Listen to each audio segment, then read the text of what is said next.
right, hello everybody. As promised, we are live from the attic and looking forward to a discussion that is, I think, very much needed as we continue to see both information and misinformation flowing widely when it comes to COVID-19. We're just going to allow a couple minutes for folks to join us, and then I'll be inviting Dr. Dara Kass, who's a good friend and somebody who has a lot of insights and is right on the front line. Just as we're getting ready for that, I want to thank everybody who has taken an interest in the work that we've been doing. Thanks for being a supporter during the campaign effort. You know, a lot of the themes that we talked about during that campaign are more important than ever. Now that the campaign has ended, that need for belonging, the need for long-term thinking, thinking not just about what's going to happen in November, but why what happens in November is going to matter to what the 2020s are like, and that we're going to be looking back on this moment from the 2050s. You know, we were talking about that all the time during the campaign. Now it's come to life in a whole new way. And while this is such a complex and terrible situation, this is also one that I think stands the chance of bringing the best out of us. I hope that you are keeping safe. I hope that your loved ones are doing well. And even though this is a tough time for the country, I hope you're also finding the benefits and blessings that can come with this this shock and this change that we're living with. Obviously, I've taken advantage of the simple fact of not having to shave every day. We'll see if that lasts. But one reminder that there's freedom in the breakup of routine, even as we have a lot of concern too. I'm valuing the chance to be at home, the chance to spend time with Chasten, who sends his greetings, and even as we gear up for what's going to be a very difficult time, I hope we're also able to concentrate on what matters most in life. I think we're just about up and running, so I'm going to now, if I can do this properly, invite Dara to join us. And again, for those of you who haven't had a chance to see her recent media appearances, she's been a great source of information. There we are. Hello, Dara. Thanks for joining us. I'm proud of you for doing that successfully. Yeah, you know, I got to say, I'm accustomed to having a lot of staff members and team members watching my every move, making sure we get things right. Just me with maybe Buddy and Truman lending a hand later. So I'm glad we've gone this far without me pushing the wrong button. So again, to everybody who's watching, Dr. Kass was first of all, a great friend and a supporter during the campaign, but she is also somebody who is on the front lines of this, working as an emergency room physician in New York City, which is one of the hardest hit places in the world. One of the reasons I think it's really important to hear from her is that there's a lot of information, but also a lot of misinformation going out there. And since we can't always rely on national leaders right now to be sharing good information, I want you to hear directly from a medical professional.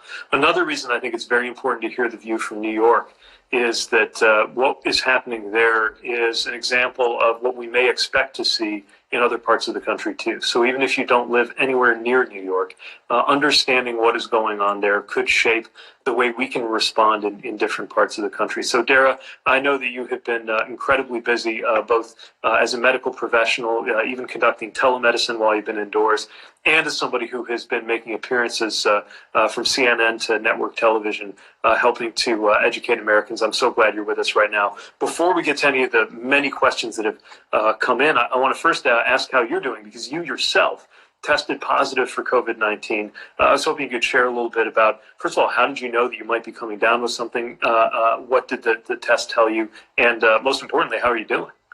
So first and foremost, I feel very lucky. I think that we know that this disease, when it hits you, you don't know what's going to happen. That's true if you're a regular person, if you're a doctor, and sometimes a little bit worse the more you know. For me, I was actually seeing patients on telemedicine the first week this came to New York, and then I saw patients in the ER for a couple of days. And the first day after that 7-day period where we're starting to see an onslaught in New York, I woke up and I was just like sore. And I had this weird loss of taste. And I was like totally tired, and they didn't understand. I'm like, maybe I'm nervous, I'm anxious. This is like a hard time for all of us. And I'm internalizing all this anxiety of like my friends and my family trying to take care of patients. And then I started developing a cough and a headache.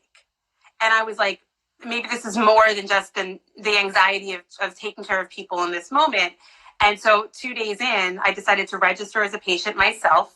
on telemedicine, and I spoke to a doctor the same way. You know, we want to make sure that we seek care when we need it. And I gave my symptoms and I gave my exposure, and the doctor said, you know, you're at risk. And at that point, I met criteria to test in that environment. And I went and got swabbed just like everybody else. And I had results actually pretty quickly after that. So I knew from onset was on a Monday. I knew by Thursday night I was positive. And at that point, I'd been mostly at home seeing patients on telemedicine. I hadn't really gone out very much. So I quarantined myself in my house. One of the really hard things to do is to quarantine yourself in your home from your loved ones. And so my husband and I, who had decided that there were rooms I was allowed in and rooms that he was allowed in, we really kind of drove that home once we knew I was positive. And I actually wore a mask in my own house between the rooms that I was allowed to be free in. And that's a very odd feeling when you're walking on the hallway between your bedroom and the bathroom, and you have to wear a mask in your own house. But because this virus lives on surfaces and it's aerosolized, meaning that droplets from when you speak can actually get to the countertops in the kitchen, you want to make sure to wipe down the surfaces of all of your bathrooms and kitchens if you're trying to quarantine at home, because that's why we see spread between families. So I don't know. I think we were successful in my own house, keeping it from me to my husband, which means maybe he's better at protection of himself than I am in the ER. But, you know, now I'm 10 days out. I feel really good. I feel very fortunate. And I'm just now trying to take care again of patients who also are figuring out where they fit in the spectrum. Well, thanks. It's I think inspiring to see, even as you've been battling this virus personally, you're also continuing to help others do it. And I think that's a real testament to your motivation as a healthcare professional. So thanks on all fronts, and wishing your 100% recovery soon. That raises one of the questions that I think is also on my mind, and it comes in from Grassy, and it's this: if you might have COVID-19, should you actively seek a test, or should you only self-isolate? Let me add to that question, does that depend on your situation? So if, let's say, for example, you're a 38-year-old, generally healthy person, but you've heard everything from the stories about how this can hit people who are younger sometimes too hard, and you're just worried about spreading it, you think you kind of sort of might have it. How do you know what to do? So I think that, okay, first of all, the ability to get tested is actually going to affect them. It's going to be correlated to where you live, right? So in New York City right now, we're doing more tests than anyone else in the country. Yeah, we're only testing people that need to be hospitalized or are healthcare workers with significant symptoms like fever and cough. So right now, I never had a fever. I wouldn't meet your criteria to be tested in New York right now. And that has to do with the demand versus the availability of testing, right? This is one of the things that we were missing in the early ramp up to this, was that the testing wasn't scaled federally. And so each state had to figure out how to solve it for themselves. So if you live in a state or a city that has available testing, as states and cities are doing, and you start to have symptoms, you may be able to get tested in your area with a different kind of cohort of symptoms than I would be able to get tested in New York. The way that we're describing it, and the loss of taste is a super interesting one, because it's really specific to this particular virus, it seems, in this moment. There was an article out that said that if you lose taste, you should presume you have COVID. And I actually think that's a fair thing to do right now, right? So the symptoms to think about: headache, and I'm talking about like an unrelenting headache when you don't normally get it. Muscle aches. So I was so sore in my back and my legs, I started using a foam roller and I couldn't stretch. The taste, this metallic taste. You basically don't want to eat anything, and so you just you stop eating when you're full, which is a new thing for some of us, and then things like the cough. So it's a dry cough. It's like you speak and then it's like a cough. Those are the symptoms that manage at home okay. The other symptoms are the ones that we start to worry about more. Oh, I want to say, so some people are having GI symptoms, right? Which is the diarrhea and some nausea. Again, one that can be managed at home. The ones we start to worry about, the shortness of breath, right? Fevers. So the dangerous part of COVID, the part that we're managing in the hospitals, right? That's the pneumonias. What happens is, on the course of disease, some people are getting of viral pneumonia and it's kind of spread out. And the first calling card of that is usually a fever. Now, that does not mean that everybody that has a fever is going to have the pneumonia at all. Okay? But you have these fevers, they're 102, 103, and then you start getting short of breath. And the course of time seems to be somewhere between 1 day and 10 days. So if you've had it and day 4 or day 5, you start getting a fever and a cough, we want you to pay attention to how short of breath you are. Okay? Because what we need to do is keep the hospitals open to evaluate the patients that are having this shortness of breath, because they might need oxygen or they might need one of those ventilators, right? A lot of the conversation right now is on the availability of resources for patients who need it. We know from today's press conference in New York that of all the patients that are being positive for COVID right now in New York City, 13% are requiring hospitalization and 3% are going to the ICU. Okay? Those 13%, a lot of them look like me and you, which is a new feeling for us, right? We're not used to seeing people our age, right? I just got used to telling everyone you were old enough to be president, right? Now I'm telling everyone that you also need to worry about really your own mortality, right?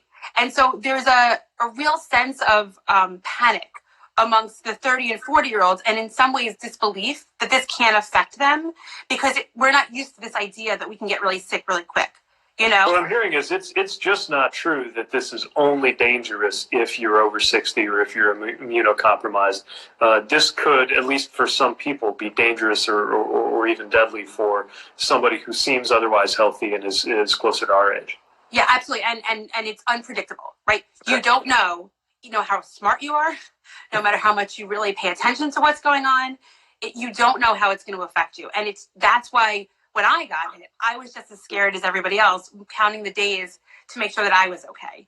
So now, let's say that you're not experiencing the kind of combination of fever or shortness of breath that suggests you should probably might need to go to the hospital, but either you've tested positive, you have it, or you feel like you probably have it. What is available over the counter, either from your own experience that might have helped for you? I know there's a lot of maybe unsound or untested suggestions coming out there about what works. But let me ask 2 questions. First of all, is there any treatment known that affects the virus itself? And then secondly, whether or not there's anything out there that can help to kill the virus when you're infected.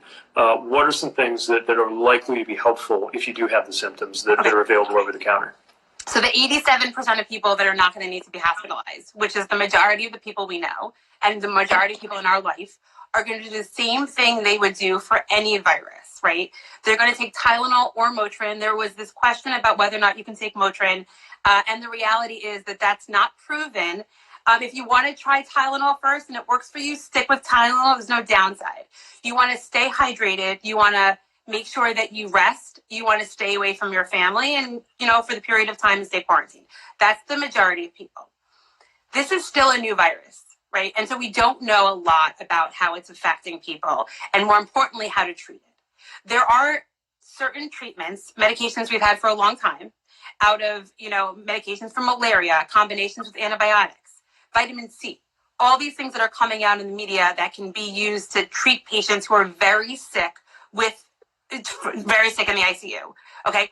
We are leaving it up to the hospital doctors and the ICU doctors to pilot those medications.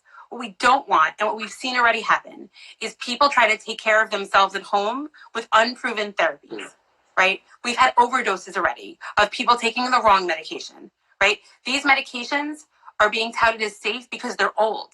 But there's a lot of old medications that are not entirely safe, especially in combination, right?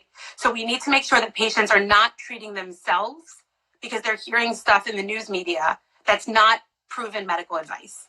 There are promising therapies for this. There will be a vaccine in a year, okay? What we need to do is get through this moment, and that's why things like social distancing and over-the-counter treatments and keeping the hospitals open for sick patients are really, really important. Yeah. So that brings me to another question I think is on folks' minds, which is, okay, what can we do if we're trying to go about our lives, but we're mindful of this? We've heard that the best thing you can do is keep the pressure off hospitals by staying in, but at a minimum, you need food. Eric asked, what can we do to protect ourselves when going to get groceries? And Joe asked, should I be concerned about bringing mail and groceries into the house? We've heard about, different surfaces maybe being able to host the virus for different amounts of time.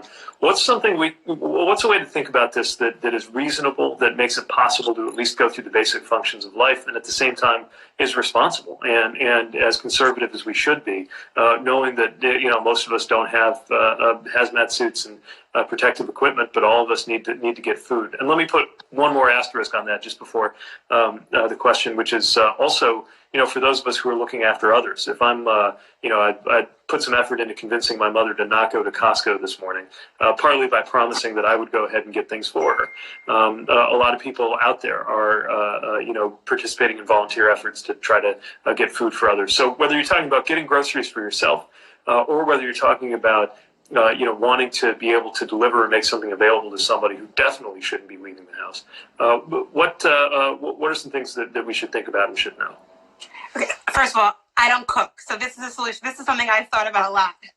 Okay, and there's no reason to avoid taking out food. In fact, it's one of the ways to keep our economy going, right?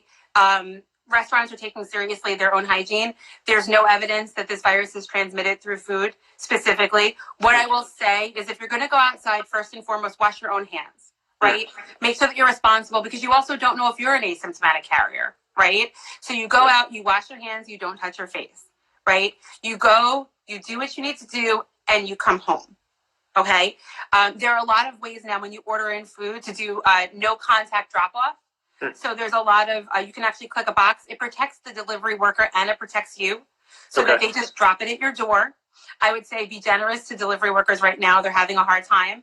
And that they're, part of keeping this economy going is figuring out how to live in this new moment, right? And so we have to do things like figure out how to keep delivery workers working and kitchens and restaurants working. I ordered in dinner last night and my husband called me and said, they were really thankful for our business. They literally said, thank you for ordering, right? I was happy to get the food and they were happy to get the business. So I think that's okay. And I think we should consider do that. With your mom, and maybe this is an Instagram live for those not generally on Instagram. We have found in my own personal network that our parents are not very good at listening to this. Is that your experience, Mr. Buttigieg?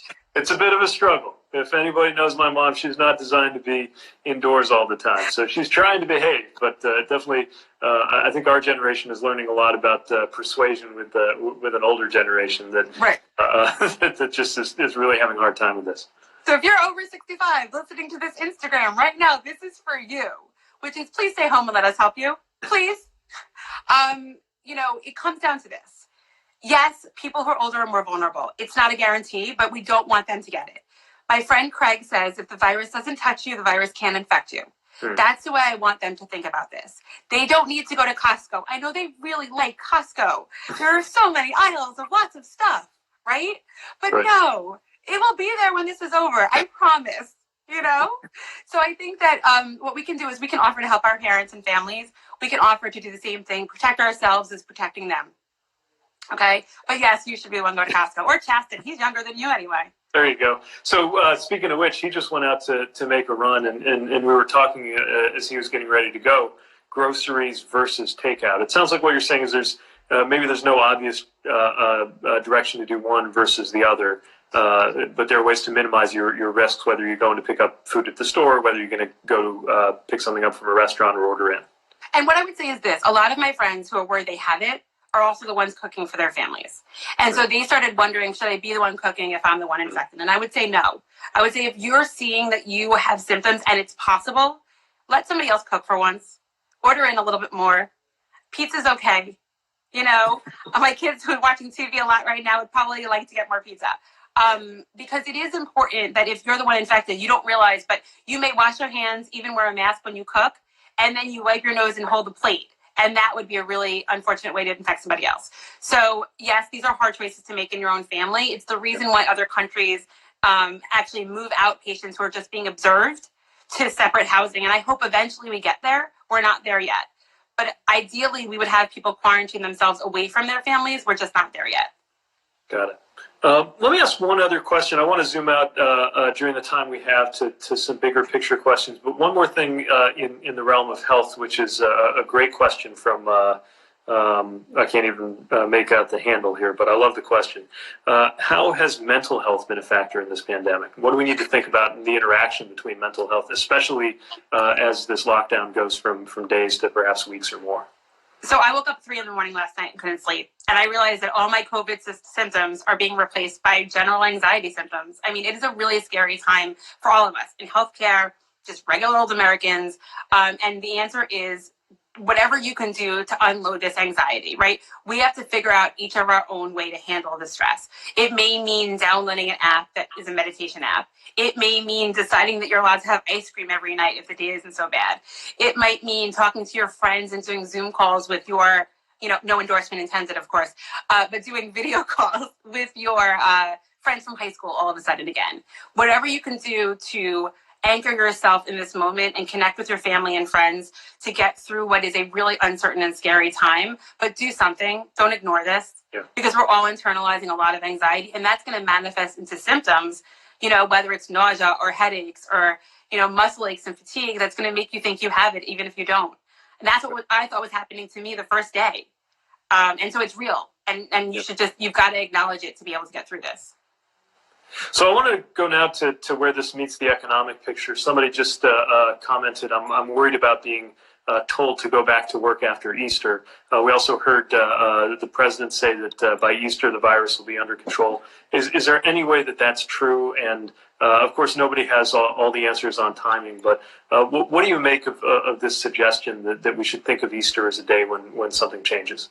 So I originally was saying a couple of days ago that we're like mile 1 into a 26-mile marathon. So nobody's really looking at the finish line anytime soon.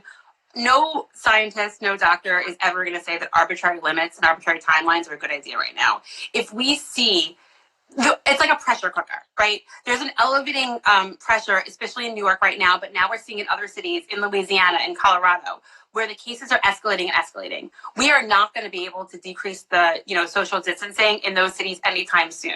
It may be true that there are communities that don't have a high incidence of disease, who are testing appropriately, who can open their doors, who can, go back to work before Easter to some sort of a new normal. And that would be wonderful, right? But what we know is we need to let the scientists manage that. And we need to do that based on data and based on the actual disease escalation, and not just because there's a holiday that makes somebody feel better about churches being full. Right. And, this goes to another question. We've seen there's so many different voices, even on the government side, who are out there. We've got mayors and governors stepping up. We've got the professionals at the federal level, and then we've got the president, who often is saying things that are different. Michael asked, how much harder will this be to contain if the Trump administration continues to take a back seat? And alongside that, in terms of the good, the bad, and the indifferent, what are you seeing in terms of states that are taking steps that just to your medical way of thinking, this is really going to make my job easier?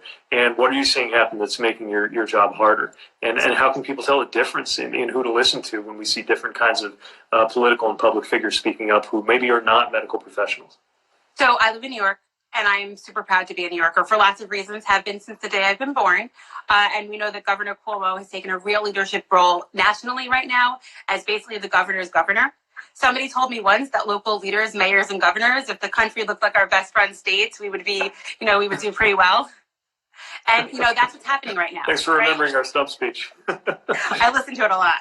And it comes down to this. It comes down to the governors of certain states, specifically New York and California, but also other states, Colorado, Ohio, are doing a great job, right? Messaging to their citizens that this is a problem we all must bear together. It doesn't matter if I'm a Republican governor, or I'm a Democratic governor, but I'm a governor of the people. The briefing I watch every day from Cuomo informs me of what's happening in my state as a citizen, not just as a healthcare provider. In Tennessee yesterday, there was a petition started by doctors in Tennessee because their governor was not acting in accordance with the best practices for this. And they, as providers and as citizens, started getting nervous. And they started saying, stay home, keep us home, keep us home. And that's, if you're a citizen in the state that has a governor that's not conforming to these best practices, you still can stay home, right? It is okay to just protect yourself and your family. Because if the virus doesn't touch you, the virus can't, if you don't touch the virus, you can't get infected, is true even if you live in a state where the government is trying to tell you to go back to work, or that you're somehow 70-year-olds are expendable for the economy because they think it's their American duty to contract this virus, knowing there may not be ventilators for them. That's just not the way that we're going to do this. The thing that's amazing about New York is we're seeing our doubling time, so that the time between patients, the doubling of hospitalized patients is actually getting longer and longer. And what that means is we're doing a good job with our suppression, keeping the hospitals open. That's the goal here, to take care of everybody, because it might be you that needs one of those ventilators or hospital beds, not just your 70-year-old mother, who I hope you like. So just to be clear, nobody's doing anyone a favor if they say, I'm going to take one for the team and go out there and live my life normally. And if I get ill and don't make it too bad, right? Because there's a hospital bed that you could be tying up, or thousands of people you could eventually lead to the infection of, right? So A, you can go out there and decide that you're a martyr, but you're going to get somebody else sick. B, if you get sick, Lieutenant Governor of Texas, even though you don't think that it's that important, I think it's pretty important to save your life, and I'm going to give you a bed and a ventilator, regardless of how you felt about going outside. And third is, think about everybody else if you don't want to think about yourself, right? This economy is not going to go raring again anytime soon, regardless of whether or not you want to go out and go shopping at Costco. It's just not. Right. And that's one thing to be clear of. I mean, medically, we need the economy to take a break, even as we're, from a policy and political perspective, needing to make sure that people are not economically punished for that. I think that's what a lot of folks are missing in the economic debate. This is not a normal stimulus package, because the reason people aren't going out and shopping isn't that there's no demand. It's that we have to stay in order to save lives. And so it's one of the reasons why getting direct aid to individuals, cash support, is so important alongside the other forms of economic aid that are being debated right now.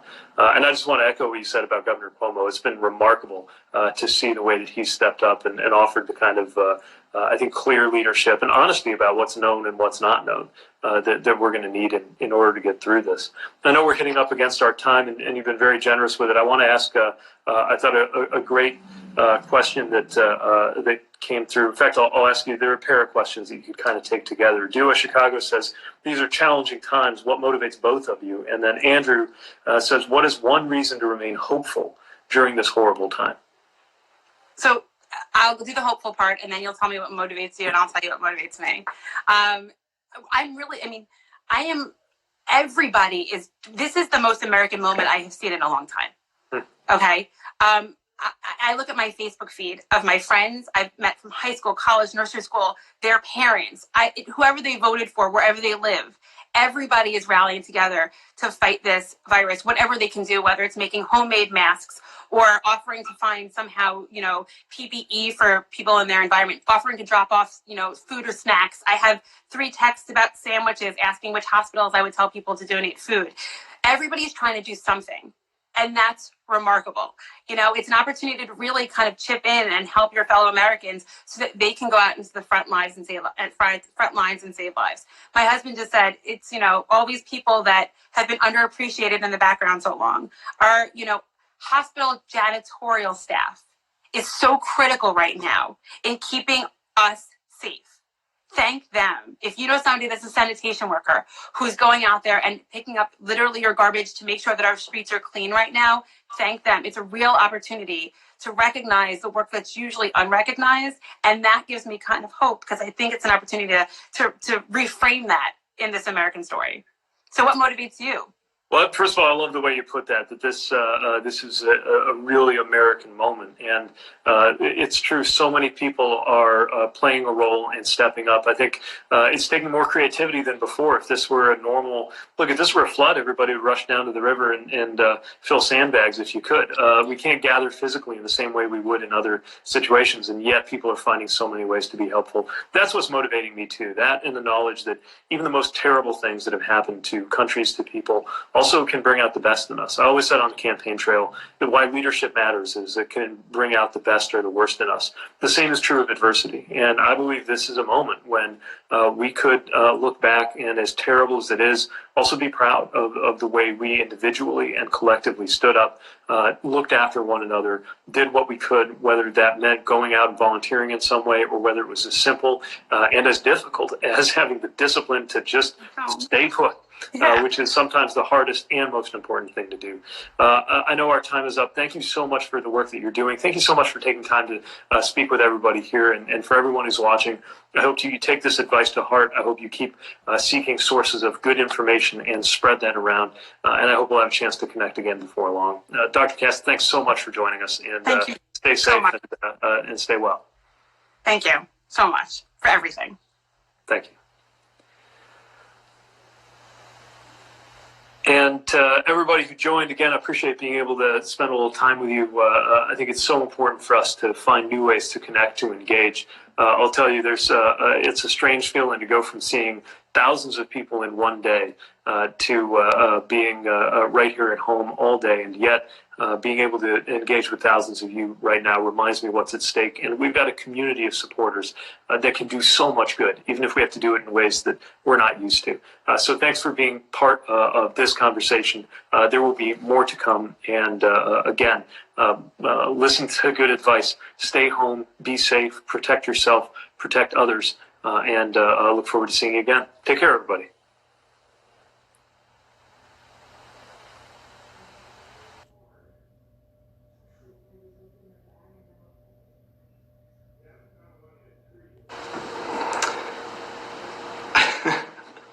There's the attic. Hi, everyone. Welcome back to our second session of Instagram Live. It's good to see all of you here on the platform. Again, thank you so much, everyone who tuned in last time on Monday with Mandy Moore. She is delightful, and really appreciate everyone tuning in and submitting your questions. I did forget, however, to plug Mandy's new album, which just came out. It's called Silver Landings, and it's amazing. I've listened to it 100 times, so I have to make up as a friend to say, please go listen to Mandy's new album. It's incredible. Her amazing husband Taylor also put out a song yesterday, I believe, all about social separation and staying home and how easy it can be. So go check that out as well. Today we're going to be joined by Connie Schultz, somebody who I truly admire, not only as someone who makes being a political spouse look so easy, but it's just also a wonderful human being and a great presence on Twitter as well, which I really admire. So before we bring Connie in, we've got quite a few questions to get to, and we'll bring Connie in because I think a lot of the questions apply to her as well. And if you have other questions, you can just type them in the comment bar and submit them that way. Maybe we can get to those as well. But hello to all of you joining us today. So a lot of really funny questions, and I think one of the interesting things is how many different types of questions were submitted. So some of them are ridiculously political, which I have no idea how to answer, and some of them are so in-depth in the Harry Potter world that even I don't know how to answer them, and I love it. I just love all of you and all of your questions.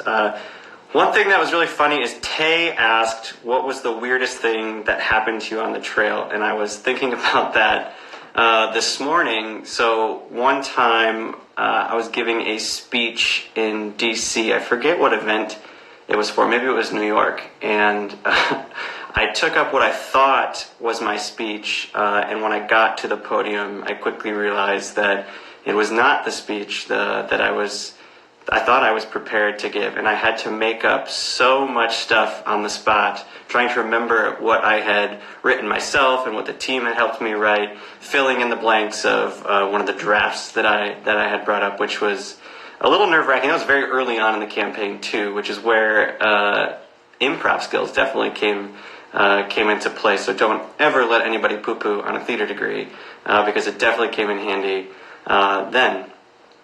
Karen asked about advice for parents to keep kids motivated and involved.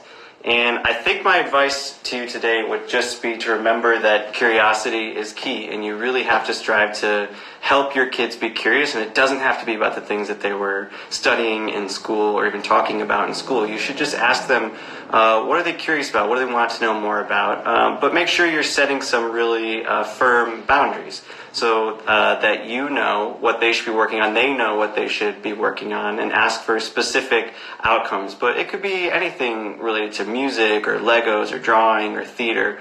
Just ask for them to have a product to show you and to show their learning. But I also think it's really important that in this time of chaos and anxiety that we don't put too much pressure on ourselves to be perfect. So just because you now are tasked with homeschooling your kid doesn't mean you have to be a perfect teacher. So don't put too much pressure on yourself to all of a sudden overnight become the best teacher that you can be. Make sure you're just being there for your kids, honoring one another's feelings, being honest about that, but then also setting up some boundaries and expectations. I did put on my Twitter a couple days ago some ideas about reading, ideas about morning meeting, and I'll follow up today with another idea about how to spend time alone and what we can do in that solo time, as I call it. All right, I want to jump in. I want to bring Connie in because I feel like a lot of these questions I want to know Connie's opinion on as well. So let me bring Connie in. Don't hit the wrong button, Justin. That would be so embarrassing. Okay. Boom. Add Connie.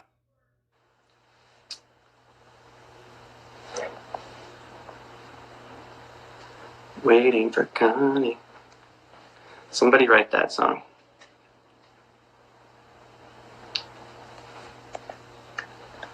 I think it's also, while we're waiting for Connie, I'm going to reply to my mother who asked, how do I find you live? I hope you're online now, Mom.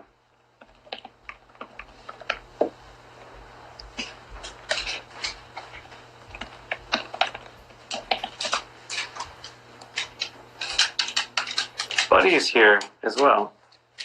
Buddy, do you want to say hello? Come here. Come here, buddy.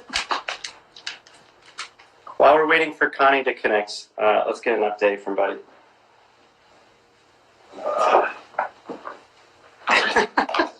Buddy had a very eventful morning. I think he ate a stink bug. So, say hi, Buddy. All right. Good job. What if we just sat like this for a whole hour? Okay, go ahead.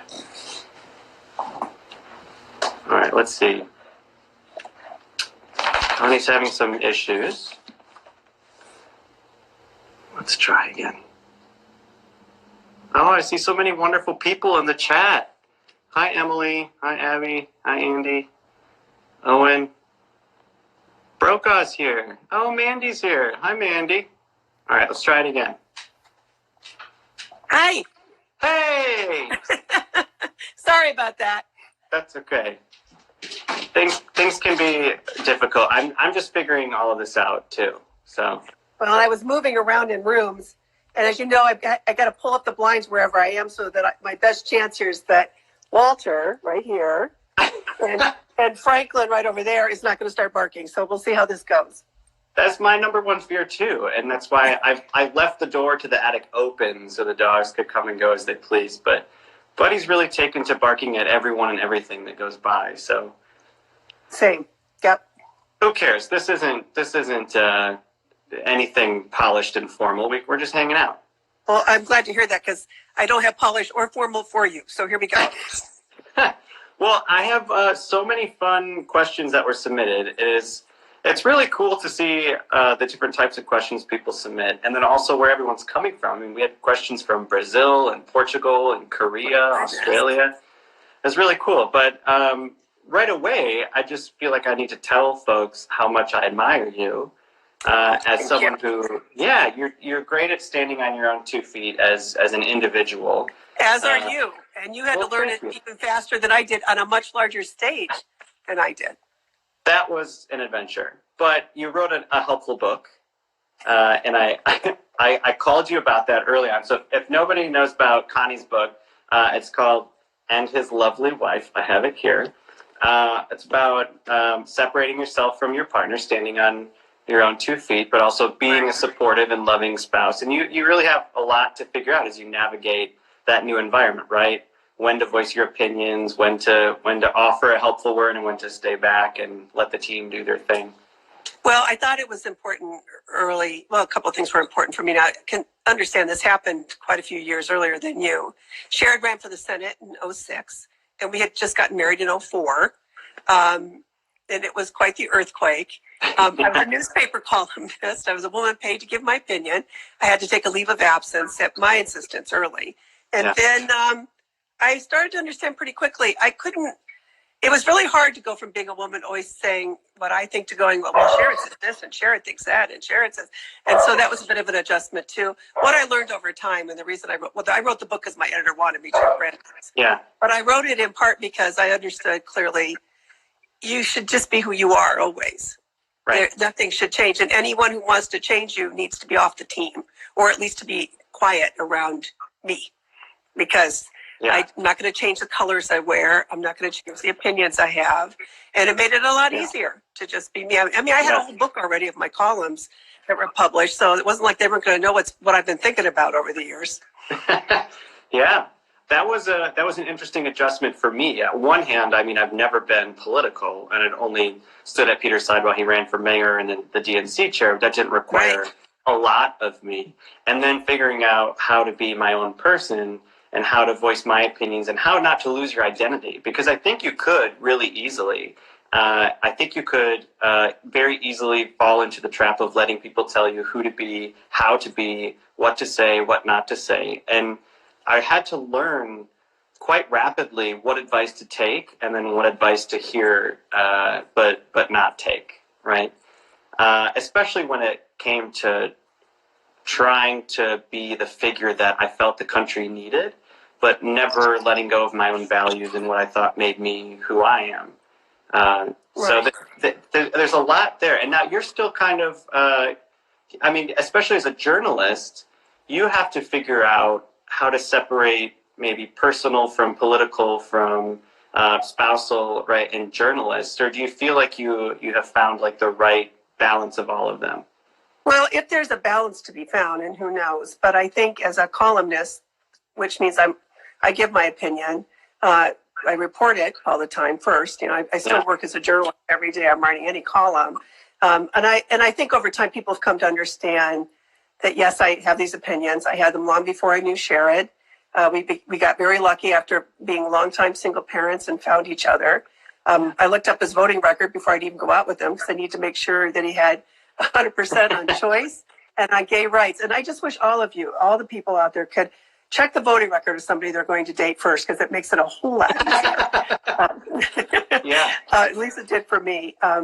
So over time, you settle into who you are. And now, as you know, I'm pivoting. I'm still going to be writing my column, but I've got a novel coming out in June that I've been working on for so many years. But I'm scared all over again. So I'm living the advice I always give my students. If you're never getting scared, you've stopped growing. You got to keep trying, right? Speaking of growing and getting scared again, Mandy Moore, I agree with you. I love her new album. Love it. Oh my gosh. I think Sherrod can sing 2 of the songs by heart already, but we'll see. Good. I mean, I've listened to it on repeat. The thing I love about her album is that it's really poetic, but it's an entire personal journey. I mean, all of the lyrics there have so much weight to them. So. Well, whenever we speak from our hearts, you've done it. I've seen you do it so many times in speeches and on Twitter. Mandy's doing it with her songs. You hope to be doing it with your writing. You're always speaking from your heart. If you're really speaking the truth, right? Yeah. And if you're really speaking about what matters in your world, you're speaking from your heart. Yeah. I like what you said about being scared and nervous. I felt so often on the trail, absolutely terrified before I went into something, because the expectations were very high, right? The weight of the situation was immense. You never want to be the one to ruin anything, right? Or to sour the campaign. But afterwards, I would often go in there and just say, I have no control over most of the things in the situation except for myself, right? When it came to protesters or people who would ask, extremely sharp, pointed questions, not because they wanted to ask a question, but they wanted to say a statement right behind their question. Right. Pushing all of those things aside, just feeling like I'm just going to go in there and be myself. I'm going to going to tell my truth, tell my story, whether it resonates with them or not. And then I found so often on the other side of that, when I'd come out of that event, I'd feel so great about it because I was just me. And I let go of the weight and the expectations of other people, which I think is so common, not just for political spouses, but for everybody, that you get so wrapped up in the expectations that other people have of you that you start giving up what makes you so unique. You stop trusting yourself too. Right. And you mentioned worry. And of course, that's such a theme right now, right? For different reasons. And a couple of mornings ago, Sherrod called me in. He hadn't slept well because Sherrod, as you know, my husband is Senator Sherrod Brown, and he's in Washington still, driving, not flying. And he's being so careful because I'm asthmatic. And he's really trying to protect a lot of people, including his wife. But after one particularly long night, he's just started listing all the things he worried. And I said, look, you worry about what you can affect. Right. You worry about what's within your control, which is something I have to remind myself all the time. I mean, as I joked when this first started becoming much more serious, right? I am a worst case scenario person from birth. So now I feel like it has been my superpower. But your head can get full of the what ifs. And the other thing that happens with that is it just sucks out the joy of the current moment and your current day. As you and I were talking before we got on, I'm healthy today. You're healthy today. People we love are healthy today. A lot of my neighbors are healthy. I am not going to waste this day by worrying about what happens if and when we're not, because then I've robbed myself of the little bit of normalcy I can have right now. Absolutely. Yeah. I think one of the ways that I'm coping with it is by not putting that pressure on myself. That I feel if we all adjust differently, right? And I saw this beautiful poem on Instagram yesterday just about, it's okay if you didn't bake the bread or bake the pie. It's okay if you didn't write the book. It's okay if you didn't, watch that show on Netflix that you anticipated. If all you did was, allow yourself to be comfortable in that worry, that's enough. And I think we're especially kind of pressured to be so productive right now. We're working from home, so we have all this. Right. Pete and I were talking about this at dinner last night, that I just feel so overwhelmed with worry for so many people. And Peter was saying, if this was like a flood, we'd all be running down and filling sandbags, or, we would be out doing things with our hands. But, Emily just commented it. I think it's Tiptoe Sage is the poet on Instagram. Oh, how nice. That's good. That poem, but we're not supposed to leave our homes right now. And so there's that, really that social isolation of not seeing other people and feeling like you can be extremely helpful. On the other hand, here's one thing I hadn't thought about until today. And I posted a picture that I had taken a while ago of Franklin looking through the banister rails of our porch. He was watching me when I was weeding quite some time ago. But I thought, you know what? Self-quarantine is really hard, but we've never been more powerful, Walter, in our ability to save other people's lives. Now I'm going to go fetch my dog. Hold on, please. But we've never been, all right, see, now he thinks he can just wedge himself between the blinds. Okay. This is Walter, whom we adopted 8 months ago today, actually. He was found on the streets. Yay, Walter. Yep. So that has really helped me to remember that as well, that we have never been more powerful than we are right now. If we stay home, we keep other people safe. Right. And I think a lot of people are starting to understand how much connection is so key. I think we get so used to being isolated even when we're out and about and in our own circles, right? And how important it is to connect with other people and care for other people. I mean, look at the ways we're doing it now, even through distance and through social media.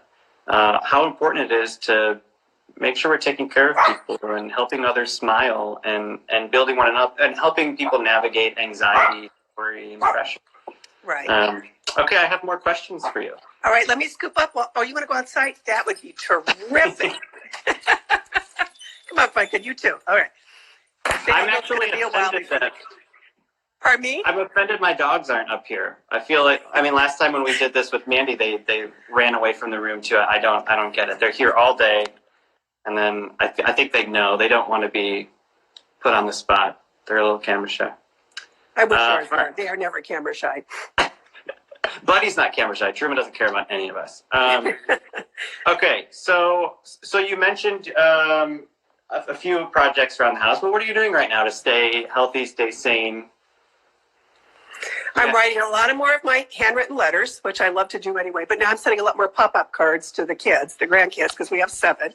Oh my gosh. I just finished. I have a column due today. I'm still writing my syndicated column, and I have a piece coming out in Time Magazine next week. Talk about a pivot. When they originally asked me to do it weeks ago, it was going to be simply, there's a lot of good in the world still, right? And they asked me if I'd be willing. Well, now we had to pivot. And so I had to scrap basically essentially the second half of the essay. And I ended up liking it okay, though. I mean, I like where it went. I'm never happy with my work. I never read my books, for example. I will never be doing that. We're still gearing up, trying to figure out what we're going to do with the book tour, because The Daughters of Erie-Town comes out June 9th. Yeah. And I think a lot of the book, if not all, the book talks are probably going to be canceled in person, but we're figuring out what we're going to do about that. Right. I'm trying to support a lot of other writers right now. When their books come out, I've asked them to let me know. And if there are any writers watching this, if you have a book coming out in the next few weeks, hit me, direct message me on Twitter. Everybody can. You're public on the day of publication. And I'll push it out there, because we got to be supportive of one another, and in touch a lot with friends, doing a lot of Zoom with family, grandkids, right? And we're teaching still. And this online is a real struggle when it's my students, many whom don't have great bandwidth or don't have a lot strong wireless. They're going home. My kids are not the Ivy Leaguers. My kids are at Kent State, and some of them are having to take care of younger siblings now.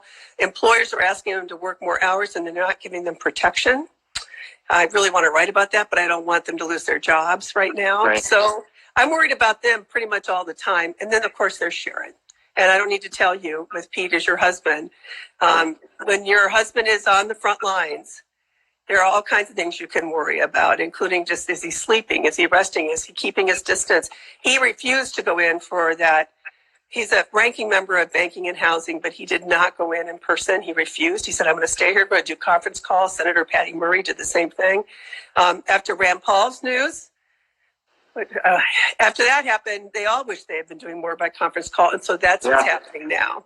And they're voting, and they'll be voting in staggered entries, so that the door will already be propped open, so they don't have to touch a door handle. But you know how much I worry about all of that. I've been joking that my hope was at the end of the campaign we'd have time to reconnect with one another, and I could, I have more of a hands-on approach to his eating and rest. And boy, what a kind of a sick joke. Now we're locked in the house together, but always worrying about that. Let's see, what else do we have here for you? I don't know if this is their name, but it was part of their handle. So Trin asked, a time in your life that taught you something you'll never forget.